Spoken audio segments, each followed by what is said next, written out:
You can get a lot in. I'll just ask you one question. You just tell me everything you want us to talk about. Oh, thanks. It's off. Congratulations on your TV series. Thanks, Mike. Appreciate it. You have it's 3 now, right? CSIs? 3 CSIs and 4 other shows, or 3 other shows. I think we have 6 shows on the air. No, it's amazing. Between that, Law and Order, I mean, the spin-off, that's a new... Forget the reality series. That's another thing. But are we rolling? Yes. Wow. Okay. I'm sorry. Well, speaking of mass appeal. Sir, I'm sorry. Could you favor your other side? Your shoulder's right in the camera. Like Yeah, there that? you go. Well, Speaking of mass appeal, this will have, I think, an appeal to a lot of people because it deals with something we all know about, the Declaration of Independence, and it's a fun ride, basically.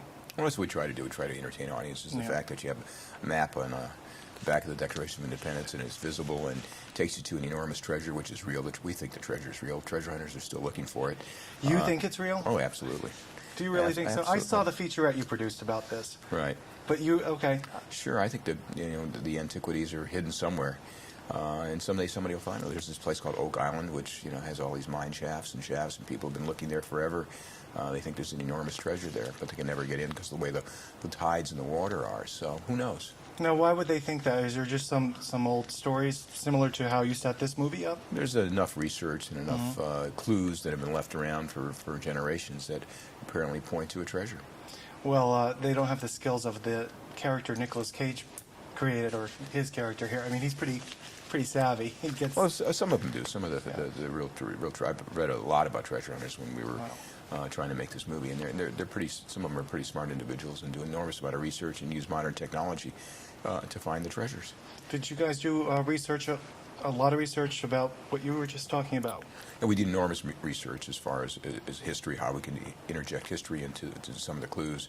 Our writers constantly went through either library books or through the internet to find out everything they could about the Knights of the Templar, the Freemasons, the signers of the Declaration, the fact that 9 of them were Masons. There's so much interesting history that we bring to light in this movie that I never knew, that the 55 men who signed the Declaration were basically signing their death warrant. If the British caught them, they were all going to be hung. It's cool to be revolutionary if you're anonymous, but when you actually put your name to a document, it's pretty frightening.